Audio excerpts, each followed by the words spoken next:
Tota la vida al mateix restaurant.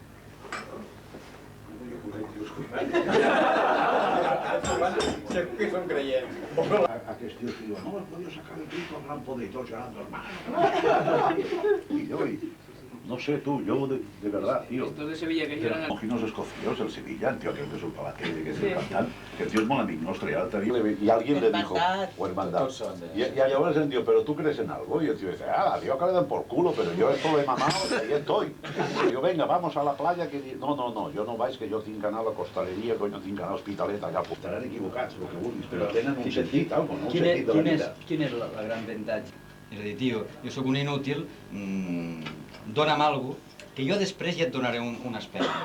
Jo m'he passat moltes anys la meva vida mirant la cara de Santa Teresita de Niño, aquests 3 punts que estava aquí. I al cap d'una estona feies així la veies allà dins.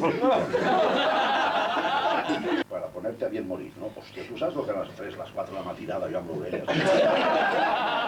Eso ya necesitas, hostia, uno, tú, que te mueres.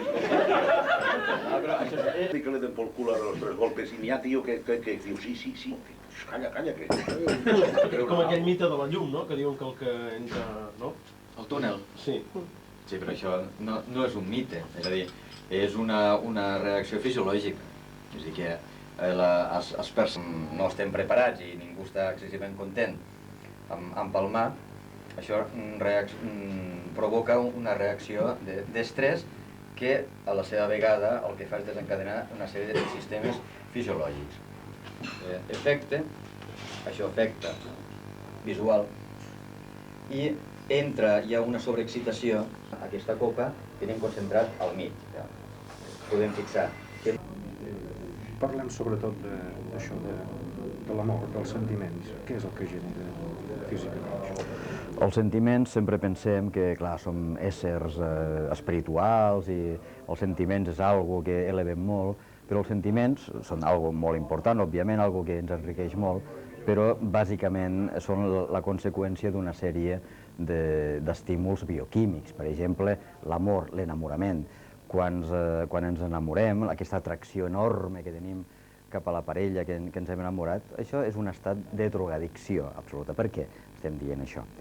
Perquè la nostra biologia, el que vol per reproduir-se, és que ens aparellem, per tant ha d'haver una atracció molt forta amb una persona. L'enamorament fa que ens fixem en una persona i que la relació amb aquesta persona, la fixació amb ella, ens fa elicitar, ens fa produir endorfines, que ens dona molt plaer. I per això sempre volem estar amb aquesta persona, perquè ens genera aquest estat, que creiem que és un estat espiritual fantàstic, i ho és, però és bioquímic. Per què estem malament quan no tenim davant amb aquesta persona? Perquè ens passa el mateix que a un toxicòman quan no té la seva droga. Perquè la droga que utilitzem, les endorfines, la segrega el cervell nostre, però la segrega en funció de la persona que estimem. Per això tenim mono, i per això ens traiem de la cartera la foto de la persona que estimem i tornem a sentir-nos bé. És a dir, estem actuant així. Per tant, aquesta base bioquímica la tenim sempre. I bioquímicament també estem una parella, normalment, si no té res en comú, normalment pot durar al voltant de 4 anys, perquè hi ha una sèrie d'hormones que ens fan estar junts aquests 4 anys. Si en 4 anys no hem construït un projecte, per això és el moment, aquests 4 anys, 5 anys, que hi ha més separacions. Per què? Perquè no hi havia res, hi havia atracció. Si hem construït alguna cosa, podem durar.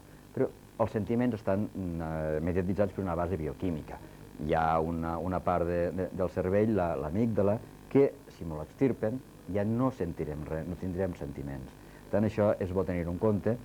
Tant poder per baixar una mica de la pilastra que estem, que som éssers excepcionals, som éssers normals, amb una base bioquímica, però hem de ser una mica més modestos, disfrutar dels sentiments, però poder no sobrevalorar-los, perquè els sentiments no els podem controlar, però sí els podem disfrutar i val la pena fer-ho. Una segona pregunta, que prometo una cosa. Ara quan parlava d'això m'hi estic pensant. Després del que ha passat a l'11 de setembre, hi ha molta gent que t'ha tocat angoixada, amb més o menys intensitat. Què és el que desencadena precisament aquest sentiment? És la por, exclusivament? I quins són els desencadenants, el pal·liatiu per poder reparar això? Quan tenim un atemptat com el que hem tingut l'11 de març, hi ha moltes coses que remouen. Primer, doncs, òbviament, l'àmbit de les víctimes que han pogut sobreviure, però també dels familiars de les víctimes, hi ha molts sentiments que són terribles, sentiments de pèrdua, òbviament, sentiments de desorientació, d'ira, és a dir, tota una colla de sentiments que es mesclen i que s'han d'expressar, s'han d'aflorar, perquè si no ens faran pagar un preu. Per tant, és bo tenir recolzament terapèutic, és bo fer el dol de les persones que hem perdut, però també intentar entendre, intentar enfrontar una realitat que està i que pot tornar a passar i que ens hi podem trobar. Però és l'enfrontament que hem de fer de l'amor i que hem de fer del dol, que no el sabem fer, i això és un problema. I que és tan més difícil, és a dir, quan tenim, i això poder ens ha passat, un familiar o ho coneixem, quan tenim una persona malalta, allò que va emmalaltint, que sabem que li queda poc temps de vida, quan mor ens dol, però ens hem fet a la idea, però el més terrible, el dol més difícil de fer, és quan una persona surt pel matí de casa i ja no torna. Això és molt dur. Aquest tipus de dol i la mort d'un fill és el que ens costa més fer, perquè no és lògic, no estem acostumats, i ens fa falta una certa lògica per assumir la mort. Per tant, s'ha de treballar molt aquest tipus de dol.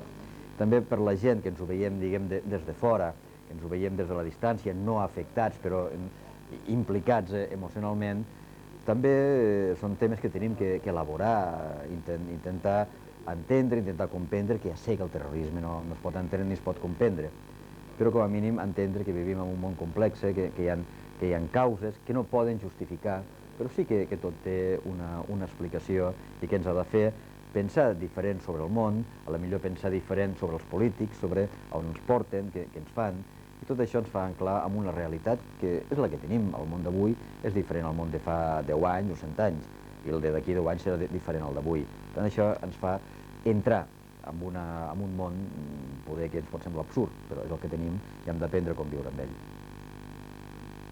És que t'has arribat a enamorar. Jo? De què? Perquè, esclar, pots enamorar d'una senyora, pots enamorar d'un senyor, d'un gat, d'un vi, d'un aroma, d'un grup de gent, d'aquest paio. O sigui, no... El que passa que sempre tens un problema important, que és que si et corresponen, si en aquesta relació dones més que no reps, no? I llavors, doncs, esclar, és una cosa que no porta, com et diria jo, cap a un estat de felicitat. O sigui, com... No, és que jo puc estar mitja hora parlant d'això. Espera. O sigui, jo particularment m'enamoro cada dia, m'entens? O sigui, el que passa és que no soy correspondido, ese és el problema, m'entens? I llavors tinc un problema que és que s'ha acabat la senyora Francis.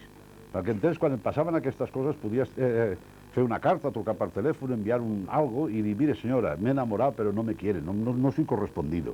Y llavors ella deia, bueno, no, pues que no te las de tomar tan a pecho, tan en serio, porque ya sabes, la vida es lo que es, ¿no?